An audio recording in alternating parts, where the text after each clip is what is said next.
E aí, pessoas e maçãs envenenadas, tudo bem com vocês? Eu sou a Alexandre Carolina e sejam muito bem-vindos ao Noite Mágica.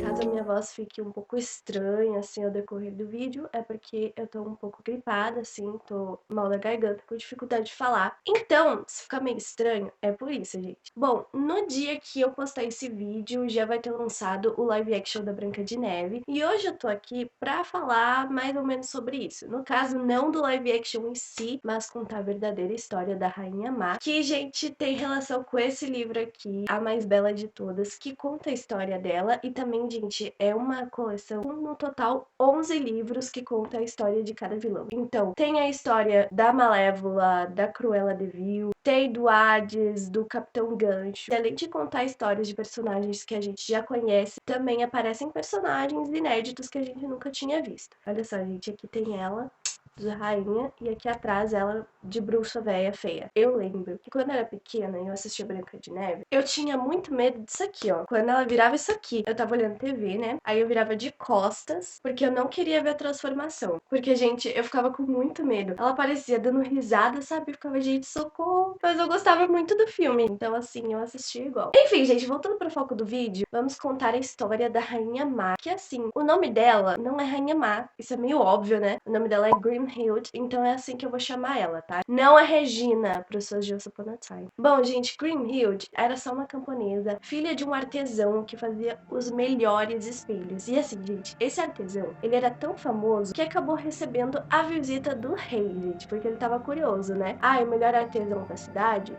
Então eu tenho que ver. Aí então ele foi, viu os espelhos e após, né, ver os espelhos da loja, ele não pôde deixar de notar uma garota que estava tirando água do poço. Aí ele perguntou para a criada e ela disse que ela era filha do artesão de espelhos. O rei foi até ela e pegou a mão dela, assim, como uma pessoa normal, né, gente? Se vê uma pessoa bonita, vai lá e pega a mão. É isso aí. E, obviamente, ela se assusta, né? E aí ela acaba derrubando o balde que tava segurando e molha as botas do rei. Ela ficou com muito medo de ele brigar com ela, mas na verdade ele só ri e diz que ela é a garota mais linda da cidade. E depois diz que na verdade é a garota mais linda que ele já tinha visto em toda a sua vida. Ela fica muito tímida, mas ele continua insistindo que ela era realmente bela, mas diz que ele tem que partir e que ele prometeria voltar. Depois disso, gente, ela fica no seu quarto pensando no rei e se ele gostava dela só por causa da beleza. Dias depois da visita do rei, o pai dela acabou falecendo. E para fazer uma homenagem para o seu pai, ela pega todos os espelhos da loja, coloca no quintal para refletir a luz do sol. E essa homenagem era vista a quilômetros de distância da loja, o que chamou a atenção do rei. Então ele foi lá para conversar pessoalmente com a Grimhild e aí ele foi visitando. As visitas foram ficando cada vez mais frequentes e não demorou para ele pedir ela em casamento. Aí, quando a Grimhild estava se arrumando para o seu casamento, a dama de companhia dela, Verona, que inclusive ela se torna assim super besties, tanto é que elas se chamam de irmãs, mas enfim, a Verona, gente, acaba apresentando a Branca de Neve para Grimhild conhecer, já que ela seria a madrasta dela, a nova mãe. A Branca de Neve, gente, tinha só 4 aninhos quando conheceu a madrasta. E a Branca de Neve, ela tava muito tímida, tanto é que ela se escondeu atrás da saia de Verona. Mas aí então a Grimhild abraçou a Branca de Neve e quando ela fez isso, ela sentiu um amor que ela nunca tinha sentido antes e estava disposta a se tornar uma mãe maravilhosa para Branca. O casamento durou 3 dias e no 4º dia, quando ela já podia descansar, né, o rei e a rainha podiam ter um pouquinho de paz, ele dá um presente para ela e ela acaba se deparando com um grande espelho oval e todo entalhado assim como se fosse uma coroa de rainha. E a Grimhild, ela acaba não sentindo uma sensação muito boa, ela não se sente bem na presença daquele espelho, mas ela acaba mentindo, gente, que tinha gostado, mas não se sentia bem na presença daquele espelho e ela não sabia o motivo. A vida de Grimhild era maravilhosa com o rei e a Branca, porém, gente, ela acaba vendo sua vida mudar quando o rei diz que ele vai pra batalha, porque ele não era o tipo de homem que mandava os homens pra morrer sem correr os mesmos riscos. A Grimhild, ela se sente muito honrada pela atitude do rei, porém com medo de perder o seu marido. O que, gente, é compreensível, até porque ele vai pra uma guerra, né? Ela passa os dias com Branca de Neve, tentando fazer com que os dias dela fossem maravilhosos e ensinava ela sobre a sua mãe biológica. Tava tudo indo muito bem mesmo com o rei fora. Porém, gente, um dia, quando ela estava tomando banho, ela podia jurar que tinha visto alguém no espelho. Então ela faz um alvoroço, os guardas vão até o quarto dela, eles vasculham ali, mas acabam não encontrando nada. Mas aí, gente, ela decide seguir a vida dela. Meses depois, o rei acaba voltando e é uma festa no reino, né, gente? Porque o rei tava vivo. Só que inimigos que seguiram o rei começaram a atacar o castelo. E aí ele lutou, conseguiu defender a Grimhild e a Branca de Neve. Inclusive, gente, uma curiosidade. Lembra daquela cena que pra a rainha atravessar o reino e até a Branca de Neve, ela vai num barco? Então, foi nesse barco que o rei colocou a Grimhild e a Branca de Neve pra salvar as duas. Mas aí, gente, ele teve que partir pra batalha de novo, porque algo ruim podia acontecer. Se ele não voltasse, podia voltar a gente pra atacar o castelo novamente. Nos dias seguintes, gente, ela começou a se sentir muito solitária com a partida do rei. Via cada dia mais vultos no espelho e ela não podia contar pra ninguém, senão iam achar que ela tinha ficado louca. Então ela acabou cobrindo o espelho com um grande pano e tentou seguir a vida dela com a Branca de Neve. O tempo passou e o rei voltou mais uma vez. E mais uma festa no reino aconteceu. Porém, gente, o rei voltou enfurecido com suas 3 primas atrás dele. E essas 3 primas, gente, são muito importantes ao decorrer da história. Ele voltou com as suas 3 primas atrás dele, completamente sujas, e foi brigar com a Branca de Neve, gente, porque as primas dele disseram que a Branca de Neve tinha atacado elas e as enganado, sendo que a Branca tinha passado a maior parte do tempo no castelo. Ouvindo tudo aquilo, a rainha foi até o rei e começou a gritar com ele, porque aquilo é um absurdo, ele tá falando daquele jeito, até que o rei percebeu que, na verdade, as primas dele fizeram tudo aquilo pra Branca de Neve ser mal vista. Seguiu a festa, a rainha não tocou no assunto, porém no final da festa, quando eles já estavam no quarto, ela disse que se sentiu muito magoada pelo rei ter falado daquele jeito com a filha, porque acabou se lembrando do pai dela, que a tratava do mesmo modo, chamando ela de inútil, de feia, de bruxa, tudo aquilo porque a mãe dela acabou morrendo no parto. Então o pai começou a culpar ela por causa disso. O rei, então, gente, ele se sentiu muito mal com aquela história, pediu desculpas, foi até Branca de Neve e pediu desculpas pra ela também. Só que quando o rei se foi, ela acabou escutando uma voz. Ela começou a procurar pelo quarto, gente, até que ela viu no espelho. E lá estava uma cabeça flutuante, que é aquela cabeça, gente, parece uma máscara, sabe? Tá lá no espelho. E aí, gente, ela quase desmaiou quando viu aquilo. E aí ela perguntou, né, quem que era aquele cara? E ele responde: não se lembra de mim, minha filha? Era o pai dela que estava aprisionado no espelho. Então, quando o rei volta, ela disse que queria que o rei quebrasse aquele espelho, porque a lembrava do seu terrível pai. E assim o rei o fez. Mas aí, gente, depois ele teve que partir mais uma vez. Meses depois da partida do rei, a rainha acaba recebendo um embrulho. Só que esse embrulho, quando ela abre, era o espelho. O espelho estava ali de novo e ela estava se perguntando como que ele tinha parado ali. E ela recebe uma carta com esse embrulho e descobre que quem tinha enviado o espelho eram as primas do rei. Tem livro delas, inclusive, o livro é As Irmãs Quisitas. E elas, gente, são bruxas. Mais pra frente, ela descobre que o pai dela tinha vendido sua alma para essas irmãs e, em troca, elas dariam um bebê para ele, já que a sua esposa não podia engravidar. Então, nasceu a Grimhild. Só que ele não contava que sua esposa acabasse falecendo, e aí então ele começou a culpar Grimhild por causa da morte da sua amada. Depois da morte do pai da Grimhild, ele acabou sendo aprisionado no espelho, e as irmãs entregaram de presente de casamento pro rei, que daria para sua esposa, a Grimhild. E junto com aquele espelho, gente, elas tinham dado mais um presente para ela, que era um baú com livros de magia, poções, ingredientes para fazer as poções, para ela se tornar uma bruxa. Quando ela abriu esse espelho, o espelho disse para ela não destruir ele, que ele seria o seu escravo, que ele diria para ela tudo o que estava acontecendo durante a guerra. Aí, seduzida por essa proposta, ela aceitou. Já foi um passo para ela se tornar a rainha má. Certo dia, o espelho começou a falar para a rainha sobre a batalha. Ele acabou dizendo que o rei, ele foi atingido por uma flecha de raspão. E enquanto ele se preocupava com o ferimento, outro inimigo cravou uma lança nas costas dele e ele acabou falecendo. A rainha não podia acreditar naquilo. aquilo, ela achava que o espelho estava mentindo. Porém, horas depois, gente, a Verona, sua dama de companhia, acaba indo até o quarto avisar que o rei realmente tinha morrido e que seu corpo estava sendo trago. Ela não sabia como contar para Branca de Neve, então ela simplesmente foi até ela e começou a chorar, e a Branca acabou entendendo o que estava acontecendo. O tempo se passava e a rainha ela acabava ficando cada vez mais solitária por causa da partida do rei, e ela acabou entrando em depressão. E o espelho, atormentando seus pensamentos, também não ajudava. Então ela começou a falar com o espelho todos os dias, porque era a única forma de ela controlar a sua tristeza. Porém, gente, toda vez que ela se olhava naquele espelho, ela se via velha e feia, como o seu pai a via. Porém, gente, aquela imagem era uma imagem manipulada pela magia do espelho. Uma magia bem ruim, inclusive. Um certo dia, ela decidiu perguntar pro espelho: Espelho, espelho meu, existe alguém mais bela do que eu? E ele acabou respondendo que mesmo ela tendo passado por tudo aquilo, ela ainda continuava sendo a mais bonita do reino. A rainha, gente, ficou muito feliz por dentro, por seu pai finalmente admitir que ela era realmente bonita. Então ela começou a perguntar pra ele todos os dias quem era mais bonita. Até que um certo dia ele acaba dizendo: famosa é sua beleza, porém eu vejo outra beldade e seu nome é Verona. A rainha não consegue aguentar os risos sarcásticos do seu pai dentro do espelho e a sua depressão acabou voltando, só que pior. Então, gente, ela decidiu que precisava voltar a ser mais bonita. Então acaba enviando a sua melhor amiga para outro reino em uma missão diplomática, só para a rainha voltar a ser mais bonita do reino. Conforme foi se passando, ela também foi estudando magia, gente. Ela lia os livros de magia e tentava fazer poções e se tornava cada vez mais poderosa. Um dia ela acaba sonhando com um espelho mágico dizendo que Branca de Neve era a mais bela de todas. Então, gente, ela acordou, ela parecia enfeitiçada e foi até o espelho e perguntou quem era a mais bela. E como em seu sonho, ele diz que é Branca de Neve. E aí, gente, que acontece toda a história que a gente vê no filme. Uma curiosidade, não, mais de uma curiosidade. Primeiro, no final, gente, quando ela morre no penhasco, ela acaba fazendo uma magia bem poderosa que acaba aprisionando ela no espelho, e aquele espelho passa a pertencer à rainha Branca de Neve, porque ela tinha se tornado rainha já que o seu pai e a sua madrasta tinham morrido. Porém, a rainha não é que nem o pai dela. E outra curiosidade, gente, é que o príncipe e a Branca de Neve, eles já se conheciam. Ele visitava a Branca de Neve frequentemente, inclusive ela uma vez caiu no poço e aí ele ajudou a salvar ela. Só que a rainha má, ela acabou proibindo o príncipe de ver a Branca de Neve, porque ela não aguentava a Branca de Neve estar apaixonada por alguém, sendo que o amor acabou fazendo a rainha ficar daquele jeito, depressiva. E uma das coisas que levou a rainha má a tentar matar a Branca de Neve foi por causa dessa paixão, desse amor que ela estava sentindo pelo príncipe.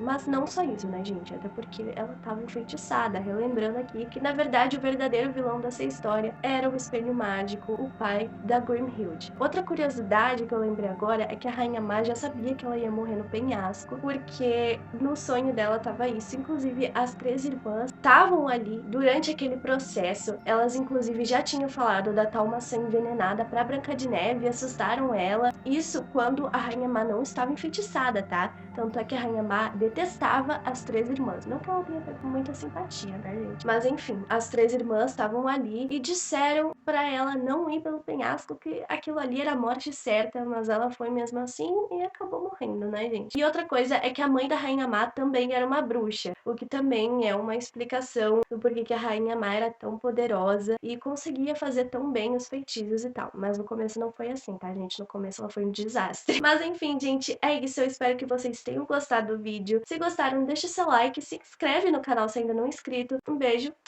e tchau!